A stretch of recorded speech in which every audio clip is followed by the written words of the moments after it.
Hello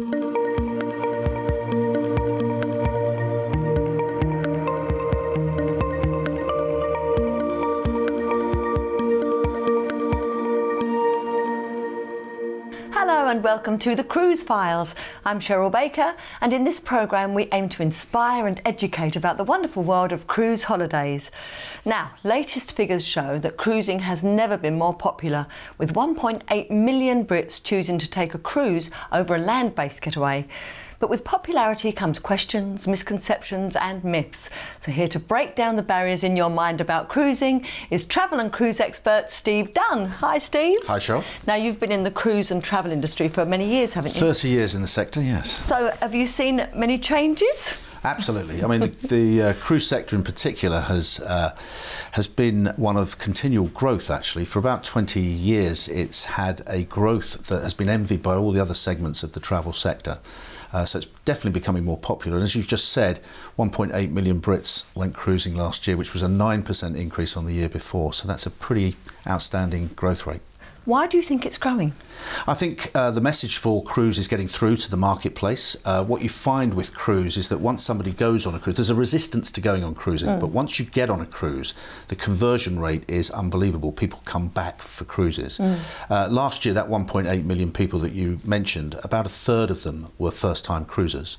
And regularly, we now know that about 2/3 of regular cruisers have 2 cruises a year. So that speaks volumes about why it's so successful. You told me a very funny story before we came into the studio. Tell everybody the story about your wife. Well, it was about my wife. My wife was the classic scenario where I have been cruising many times on my own with industry events and so on. And I used to say to her, "You'd love cruising," but she said, "Oh no, I get motion sickness," and that was the first barrier. And then I said, "No, they're big ships." Then she would say, "Well, I don't want to be on the same ship with the same people for any period of time. I can't get away." And I tried to tell her the sizes of some of the ships. And then she said, "Well, we'll do it when we're in our 70s." And so I eventually convinced her to try what they call a taster cruise, which if you don't or have never encountered cruising, a taster cruise is a very worthwhile thing to do. So that's 3 days, 2 nights, and we went round the Bahamas, and that was in 2013, and she now cruises twice a year. She loves it. She loves it, and she's the driver. She's the one that goes out and books all the various cruises, and a bit of an expert on cruising now.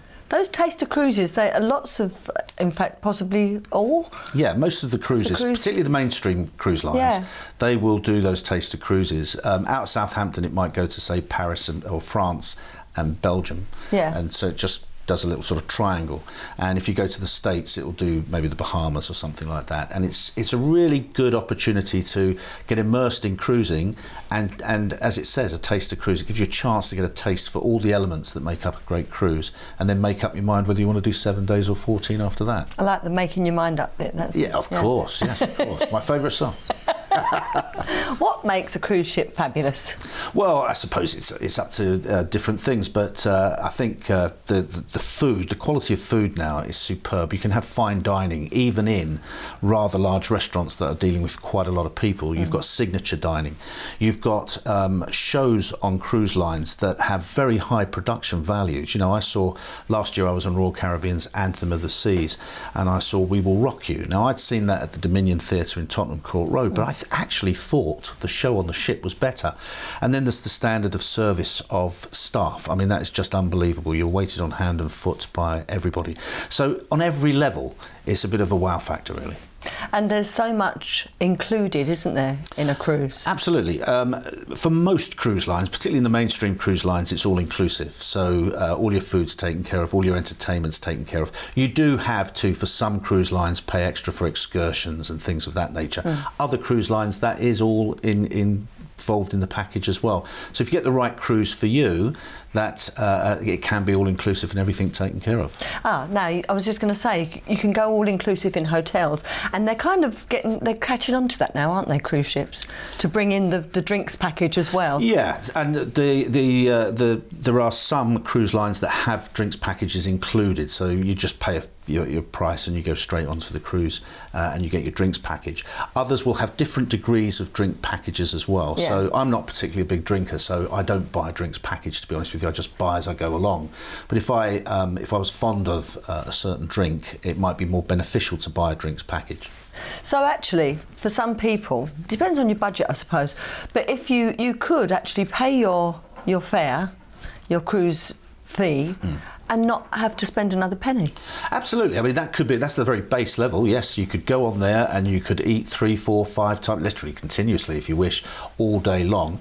You could get off the ship and wander around ports under your own steam. So actually, yes, you in theory don't have to spend any money. Even you know, soft drinks and things like that can be free on certain ships. So yes, the minute you go on, you don't pay, and that for budgeting purposes for a lot of people would be ideal. And are there ships for all budgets? Absolutely. Now there's ships for every taste, and and cruise lines for every taste. So you've got luxury cruise lines at the very top of the market that are absolutely exquisite in their furnishings, the standard of service and what they offer. And then you've got the big mainstream ones, which are the size of floating resorts. Then you've got cruise lines or cruise brands that are basically super yachts, and they can get right in close to certain venues that you would never necessarily be able to do in a bigger ship. So really the start of your cruise experience is for you to sit down and decide what you want from a cruise, what you want from a holiday, if you like, and then match that to the cruise line that can do that. And it can be anything from adventure cruises. So you've got people like Silversea, Celebrity and people like that who've got almost a cruise that's designed for an adventure person rather than what you'd imagine a cruiser to be. And then you've got at the other end of the market, you've got the big literally floating resorts that have several swimming pools and umpteen bars and restaurants and all the rest of it. So really, and that cases for everything from family right through to individuals. So it's a cruise for everybody, really. When you say adventure cruises, is it an adventure on the ship, or do they do things or go places that other ships don't? They go places. So you would go to the Antarctic, you could go to the Arctic. So you can do that, and then you can do, and it's also not just that, but the things that you can do. So you can do sand surfing, you can do kayaking, all those things that you wouldn't necessarily think of or associate with the cruise. So there's that element of adventure there. I went on a cruise ship last summer where I was in a wind tunnel and I was learning free fall parachuting. Now that was on a cruise ship, and it's kind of unreal. Yeah. The photos are hilarious. How about if you don't want kids around at all? Now there's cruise lines that cater for that as well. So it's really just, as I say, going down what your requirements are for the ideal holiday. And even on ships that are the size of you know, the Royal Caribbean's got one coming into the port this summer out to Southampton, which is Harmony of the Seas, which is the biggest cruise ship in the world. So you've got about 5,000 passengers on that. So there will be lots of kids there. But there are areas of the ship where children aren't allowed, and children have got their own areas where adults aren't allowed. So if you were into segregation, you know, you don't particularly want children around, there are parts of the ship where you can escape that sort of noise. Yeah, and there are lots of people out there who would say hallelujah to that. Absolutely, yeah. Yeah. How about sea days? There are lots of things to do, aren't there? Actually, let's talk about that across the board. The entertainment from beginning of the day to the end of the day. It's non-stop, really. The one thing I love, sea days are my favourite, actually, of all the things. My wife likes going into the ports. I like the sea days. But on a sea day, there is something to do literally from dawn to dusk and beyond, actually, into the early hours of the night. So if you want to go to do a pub quiz, for example, there's pub quizzes, there's all sorts of sport, from crazy golf to flow riding and stuff of that nature, and then there's bands, there's orchestras of food, there's just absolutely everything you could wish to do, or you can just lay by a pool and relax. Yeah, and on sea days though, do they get too busy? No, the bigger ships you would imagine get busy, but there are quiet areas again. They have these sort of sanctuary areas where you can just relax and you don't hear the steel bands playing, which would be literally next door by the pool.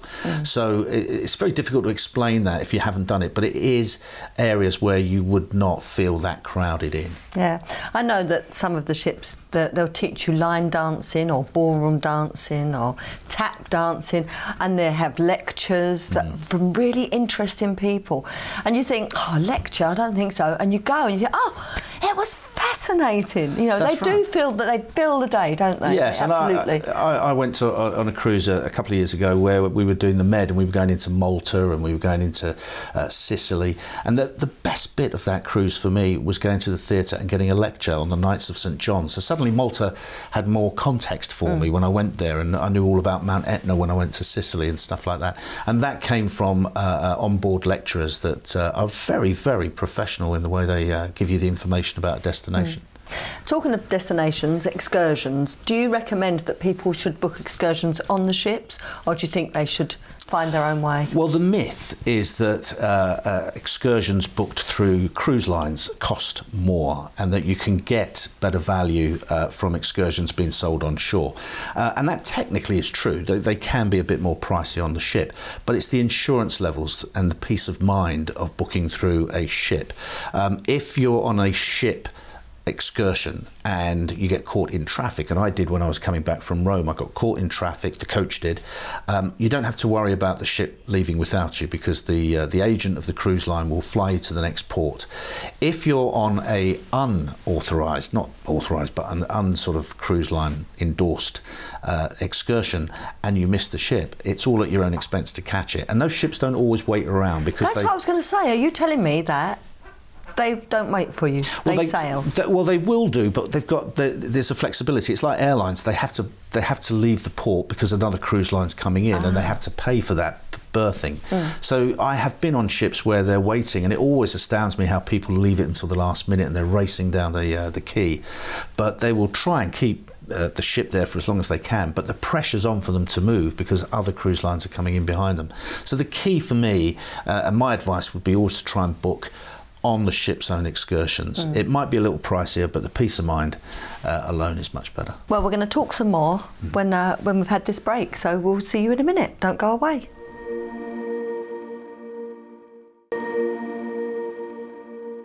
Hello and welcome back to the Cruise Files, and cruise and travel expert Steve Dunne is still with me. Steve, how many cruises have you been on now? I've been on about 30, 35, something like that. Wow. I've kind of lost count now, but yeah, about 30 or 35. And the first one was how long ago? That would have been about 2002, I guess, something like that. Okay. So do you think that cruise ships have changed drastically in that time? Yes, yeah, they definitely have. I mean, the first thing that apart from the size, they're getting bigger and bigger in certain brands, is that the technology has kicked in. So now you can get Wi-Fi on quite a lot of the ships. Yeah. So you're never out of touch. Now that might be a good thing or a bad thing depending on where you are. But even the booking systems for dining, for example, is all done on iPads and computers and so on now. So the technology has improved, and certainly the entertainment and the production values of entertainment has gone up. A lot of the cruise lines now, the Royal Caribbean's, Norwegian and so on, are now running West End shows. Yeah.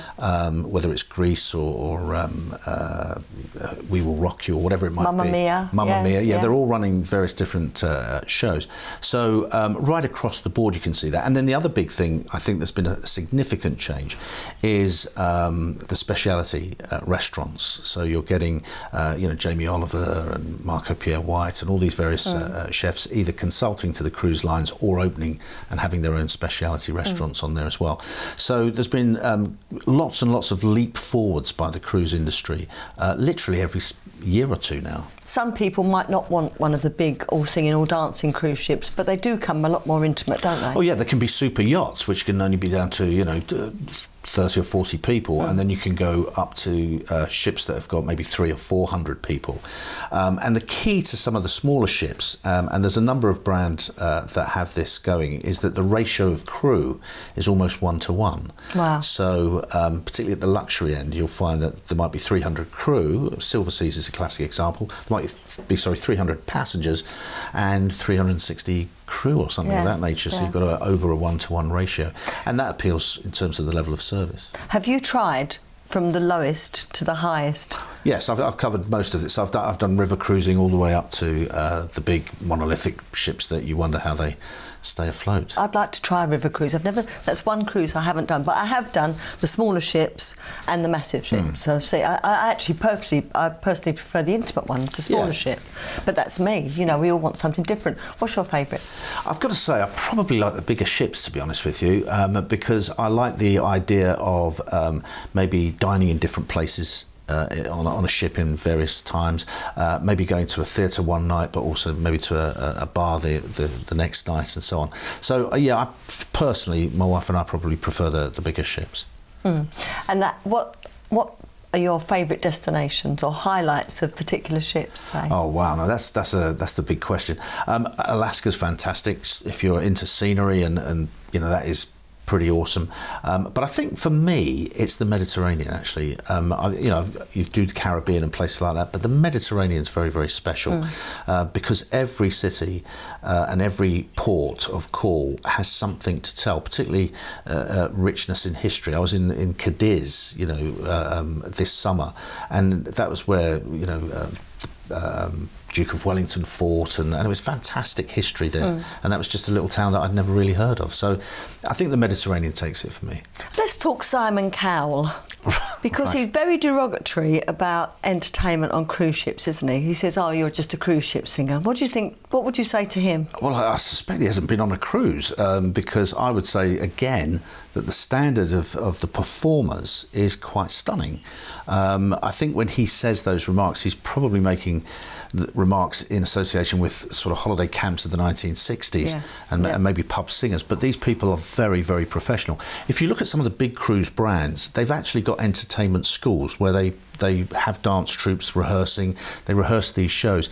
I mentioned earlier on that I went to see We Will Rock You. That was done by the ship crew, but it was so brilliant that you would never have known that. And I personally think it was better than the actors that had done it in the Dominion Theatre. So I would challenge Simon Cowell. I would say I don't agree with that. Yeah, you see, they should throw down the gauntlet. Yes. They should. Yeah. Someone should. Yeah, definitely. Someone should. Get out there. Come on, throw down the gauntlet. OK, let's talk about facilities for the disabled, or if you have dietary requirements. What can these cruise ships offer? Well, this is a really good point, actually. My father's 86 years of age, and he is very into cruising. And the reason he loves cruising, now he's in a wheelchair. I mean, he can walk, but he's in a wheelchair for most of the time. But the cruise lines are so geared up for taking on disabled people. Now, this is the mainstream cruises. Smaller cruise lines obviously might have a slight challenge, but the big cruise lines and the mainstream cruise lines, they have lifts and they have gangways, and their staff are very, very attuned in to dealing with disabled people and older people that might be more frail on their feet. And dietary requirements? Absolutely. One of the really interesting things is, even if you go to the what I'd call the sort of the free range canteen style area, which is a sort of self-service buffet kind of thing, even there food is very well labelled. Gluten-free cakes, and you're very, very clearly indicated. And if you ask for something because of dietary requirements, I've never known them not be able to supply it. All right.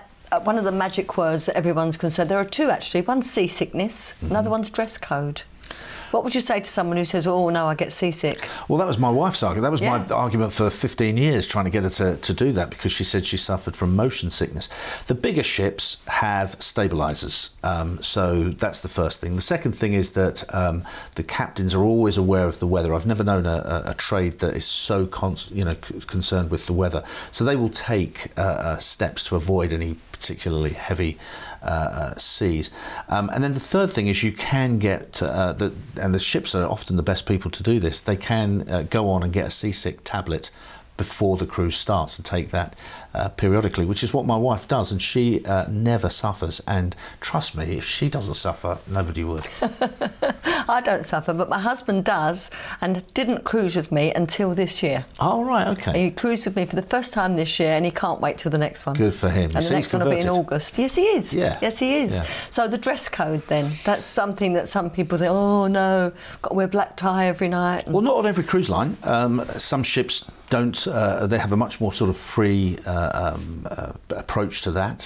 Some do, and there are lots of people that love the formal evenings as well. That was another thing I discovered about my wife. I didn't realise she loved formal evenings until I took her on a ship.